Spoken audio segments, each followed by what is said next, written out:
Sir, కరాచీపై ఉగ్రదాడి నేపథ్యంలో ఆఫ్ఘన్పై Pak air force దాడి చేసింది.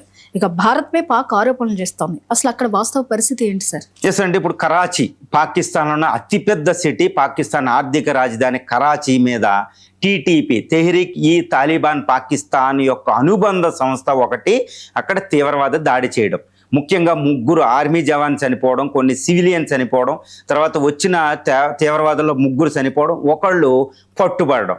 ఈ పట్టుబడిన వ్యక్తి, ఇది సజీవంగా పట్టుబడిన వ్యక్తి ఆఫ్ఘాన్ దేశ పౌరుడు. ఇది పాకిస్తాన్కి.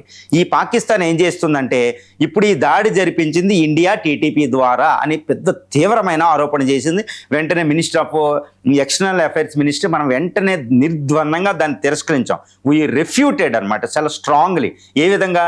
మీ ఇంట్లో ఉన్న తగాదాలు పరిష్కరించుకోకుండా మా మీద ఆరోపణ చేస్తారు, మీరు చూసుకోండి, మాకు ఎటువంటి సంబంధం లేదు అనుకుంటూ ఇండియా చాలా స్ట్రాంగ్గా వార్నింగ్ ఇచ్చింది పాకిస్తాన్కి.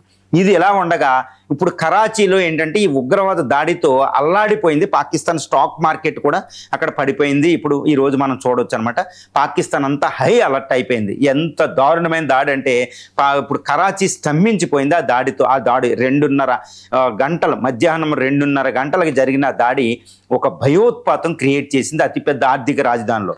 అంతటి తీవ్రమైన వెంటనే పాకిస్తాన్ ఏం చేసిందంటే ఈ తెహ్రీక్ తాలిబాన్ పాకిస్తాన్ ఈ ఆఫ్ఘాన్లో దాని యొక్క అడ్డా మీద ఏం చేసింది, ఎయిర్ స్ట్రైక్ చేసింది. కొన్ని డజన్ల కొద్ది యుద్ధ విమానాలు వెళ్ళి అటాక్ చేయడం.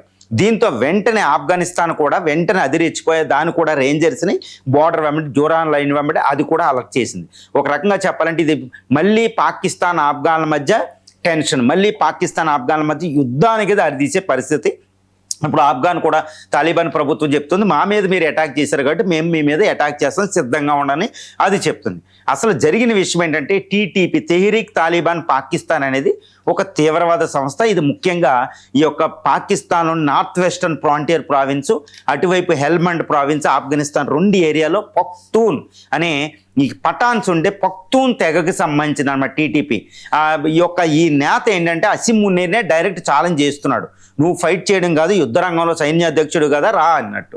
ఇంత దారుణమైన పరిస్థితి. పాకిస్తాన్ ఏంటంటే ఈ టీటీపీ, ఈ తాలిబాన్ ప్రభుత్వం టీటీపీని ఎంకరేజ్ చేసి ఆల్ ఖైదాని అటాక్ చేసి తర్వాత బలూచిస్తాన్ లిబరేషన్ ఫ్రంట్ని ఎంకరేజ్ చేస్తూ మా దేశంలో సివిల్ వారికి పాల్పడుతున్నారు కాబట్టి మేము మీ మీద దాడి చేస్తున్నామని పాకిస్తాన్ చెప్తుంది.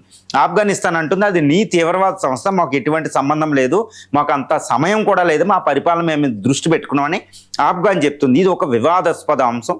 కాకపోతే పాకిస్తాన్ ఇస్లామాబాద్లో రీసెంట్ నెలల్లో ఏంటంటే ఇస్లామాబాద్ అటాక్, తీవ్రవాద దాడి, నార్త్ వెస్టర్న్ ఫ్రాంటియర్ ప్రావిన్స్ బలూచిస్తాన్లో, ఇప్పుడు కరాచీ సిటీలో, తర్వాత సింధ్ పంజాబ్ ప్రావిన్స్లో అంతా తీవ్రవాద దాడులు అన్నమాట. అంటే అది పెంచిన పాముకే పాలు పోసి పెంచింది కాబట్టి ఆ టెర్రరిజమే ఇప్పుడు దాన్ని కాటేస్తుంది. ద బూమరాంగ్ ఎఫెక్ట్ అంటారు. ఇది దారుణమైన పరిస్థితిలో ఉంది. ఇప్పుడు పాకిస్తాన్లో ఏ టైంలో ఏ తీవ్రవాద దాడి జరిగిద్దో తెలియని పరిస్థితిలో పాకిస్తాన్ పడిపోయింది.